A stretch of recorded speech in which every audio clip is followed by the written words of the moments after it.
परमात्मा ने अपने इस दास को भेजा तो ये क्या बताना चाहते हैं कि आपका भाव अपने सतगुरु के प्रति भगवान तुल्य हो तब आप सफल होंगे। अपने आत्माओं, अब तो ये दास बैठा है, यदि यहाँ परमात्मा इसी मानव शरीर तो है ही उनका, क्योंकि बनारस में 120 वर्ष रहे, और अब भी वो आ जाते। जो हम चित्र देखते हैं प्रभु का, ऐसा चित्र नहीं है। वो तो ना जाने कितने स्वरूप हैं उस मालिक के, वो किसी भी रूप में आकर के अपना ज्ञान बताता है, अपनी प्यारी आत्माओं को अपने चरणों में लगा के भक्ति करवा के सतलोक ले जाता है।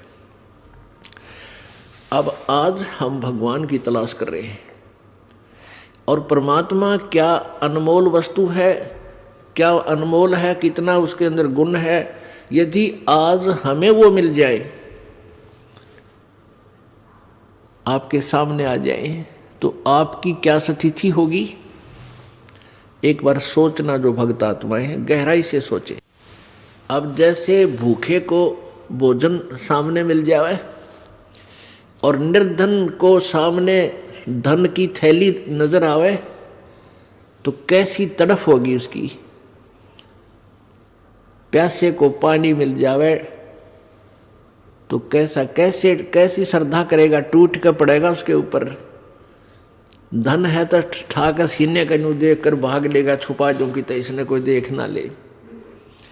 और सामने भोजन है तो ऐसी सब टूट के पड़ जाएगा, फटाफट खाएगा, अपनी जान बचाएगा। ऐसे ही हमें जब परमात्मा आज मिल जाए, आपके सामने आ जाए, क्योंकि हम उसी की तलाश में तो भटक रहे हैं, तो आपकी कैसी श्रद्धा होगी ये आप अपने अपने स्तर से सोच सकते हैं। अब वो भगवान यहाँ आ जाए, अरदास के स्थान पर बैठकर सत्संग करने लग जाए, क्योंकि ज्ञान तो देना ही पड़ेगा उन्होंने, तो आपकी कैसी भावना होगी। आंखों में आंसू हो, हृदय में प्यार हो, और कोई भी अवगुण हम भगवान में देख नहीं सकते, क्योंकि भगवान में अवगुण होता ही नहीं।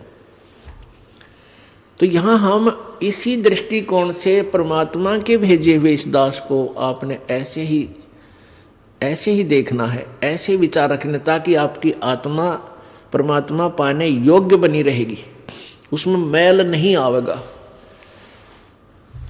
अब जैसे हमने परमात्मा पाना है तो गुरु जी को भगवान स्वीकार करना होगा।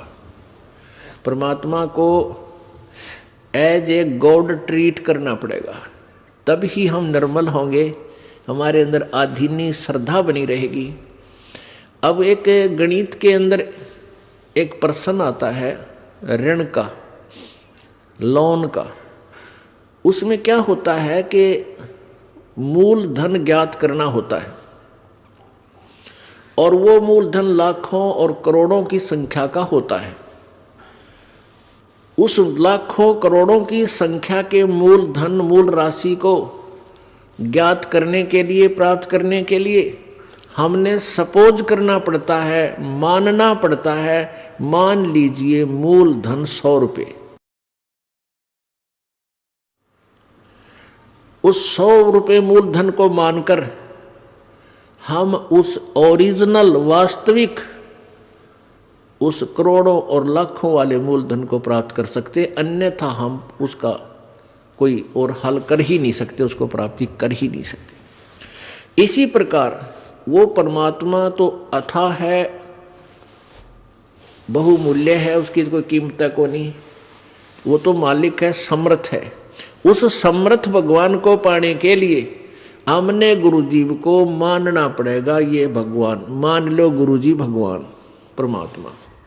तो इस दास को यानी अपने गुरुजी को परमात्मा मानने से एक छोटी सी राशि है 100 रुपये लाखों और करोड़ों की तुलना में, फिर भी उसके बिना वो लाखों और करोड़ों वाला मूलधन आपको प्राप्त नहीं हो सकता, कभी नहीं हो सकता। आप जी ने अपने गुरुजी को भगवान मान लेना चाहिए।